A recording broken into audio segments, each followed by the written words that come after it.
They're hunting for a man with a hammer, but should they be looking for a woman with a grudge? This case is going to have you buzzing with questions. Let me lay it out. At 6 o'clock on the night of March 22nd, 1989, Bridget Phillips was at the library on the Johns Hopkins University campus. At midnight, she walked through her front door and was murdered before she could take her coat off. No sign of a break-in. No sexual assault. The only clue left behind was a bloody shoe print. Now get this, it was a head tennis shoe with a distinctive pattern on the sole. But here's the really strange thing. It's size 8.5 to 9.5, which is pretty small for a man. He'd be something like 5'7", right? So what if it was a woman? I don't know. Can you figure out this bizarre case? It has been 34 years and Baltimore police are still stumped. Let's go through this.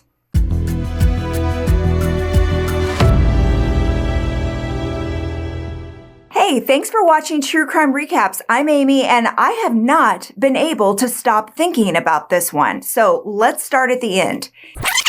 It's Thursday, March 23rd, 1989, 2:45 in the afternoon, Baltimore, Maryland. Christine Adams uses her spare key to open Bridget's locked apartment. There is her 22-year-old friend in a pool of blood on the floor near the door. Now, Bridget is fully clothed. She's still wearing her coat. Next to her is her backpack. It's filled with 35 pounds of books. Underneath it is the bloody footprint.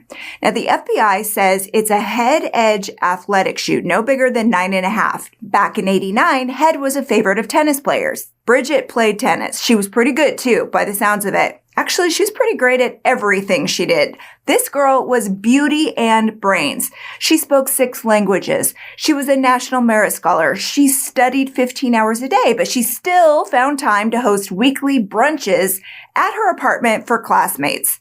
In her spare time, she was an amateur mechanic. She did all her own car maintenance. And P.S., she was also stunning. In the fall of 1988, Bridget started her doctorate program at Baltimore's Johns Hopkins University. She was thinking she'd be a history professor, or maybe something at an art museum. But really, she really wanted to be Indiana Jones because, of course she did. Who wouldn't? Her focus was medieval history, so this girl could have actually done it.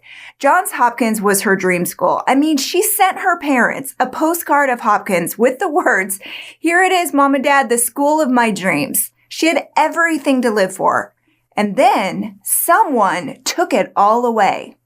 The day Bridget's body was found, she was supposed to be at a medieval history seminar. Her absence was especially notable for a couple of reasons.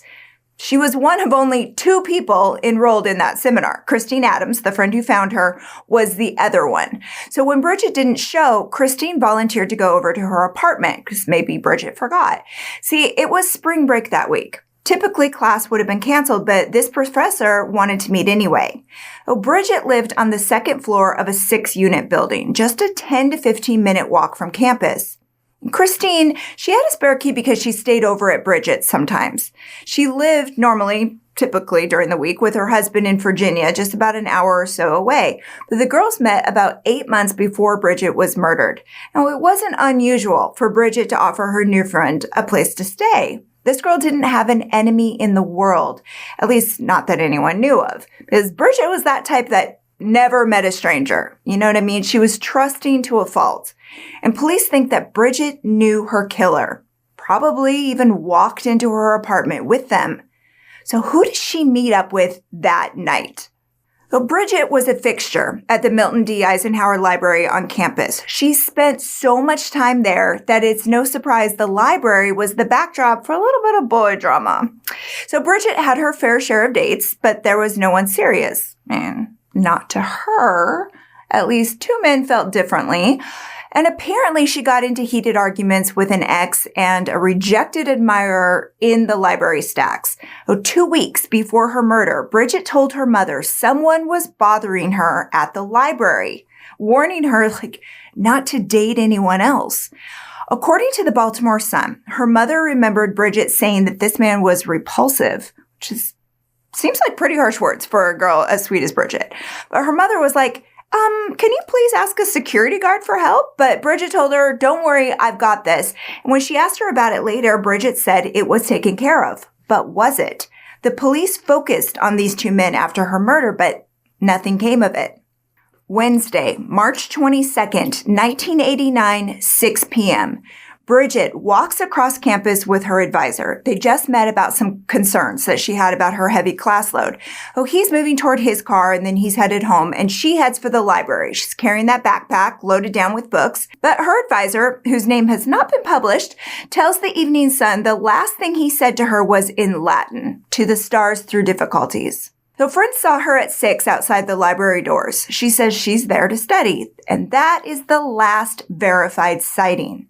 The final hours of Bridget's life are still a mystery. So around 8:45, she calls a friend who lives near the library. All seems well, no cause for alarm. She sounds perfectly normal. She makes plans to drop by his house within the hour, but she never shows. So police think that she made that call from the library and then left shortly after. Probably. They don't know for sure because no one remembers actually seeing Bridget studying in the library that night. Well, we know she didn't call from her apartment because she doesn't have a phone. Yes, no phone. She didn't want one. Christine told the Baltimore Sun that she herself offered to pay to have one installed. She was worried about Bridget, like, I don't know, what if you have an emergency, like a killer in your apartment? But Bridget said no. At some point, she got something to eat. But according to the Evening Sun, none of the restaurants on or around campus remember her coming in that night. She didn't make it at home because there was nothing like that in the fridge. A neighbor hears a cry around midnight. She thinks it's her own kids having a nightmare. She goes back to sleep. There are no signs that the killer broke in. Police think that Bridget knew this person because maybe even she spent those missing hours with them. Maybe she ran into them on her way home and then invited them inside. Whatever happened, she walks inside first. Her back is turned and she doesn't see it coming. The killer raises some kind of blunt object, possibly a hammer, and he hits the back of Bridget's head, and suddenly there's blood everywhere. She claws at the attacker. Some hairs ended up under her fingernails. But it's not enough. She falls to the floor with her bag full of books dropping beside her. And then this person continues to beat her over and over, even after she's dead. That is a lot of rage. And it looks like a crime of passion, but it's not. It's planned. They brought the weapon with them, and it's never been found. And then they cleaned up. Pieces of Bridget's bone and blood were found in the bathroom drain. And finally, they walked out the front door and locked it behind them. Bridget had cash in her pockets and expensive jewelry in the apartment. Nothing was touched. The only thing missing were her keys. Strange, huh? No clear motive, no witnesses, no weapon found. The police questioned everyone she knew, and she knew a lot of people, but they never managed to track down anyone who spoke to her after 6 p.m. on March 22nd, 1989, except that person that she called to go over to his house. But I'm assuming they cleared him. I mentioned it was spring break. It was leading up to Easter. A lot of people were gone, but there should have been someone who saw her. Nobody did. Nobody except her killer. Fingerprinting went nowhere. She had friends and classmates over all the time, regular Sunday brunches. The only mistake her killer made was the shoe print under her book bag, size 8.5 to 9.5. This person had to be 5'7", maybe 5'8". Now, is that not unusual for a man? But not for a woman. I mean, Bridget was petite. Man or woman, her attacker would have had some inches on her. Police took the floorboards with that shoe print and the door as evidence, just in case. But her case is still unsolved. Interestingly, according to the Baltimore Sun, even 5 years later, detectives felt like people were holding something back, like they were afraid. Like no matter how much they tried, they couldn't get any more details about the night of Bridget's murder out of them. So what could have had them so afraid?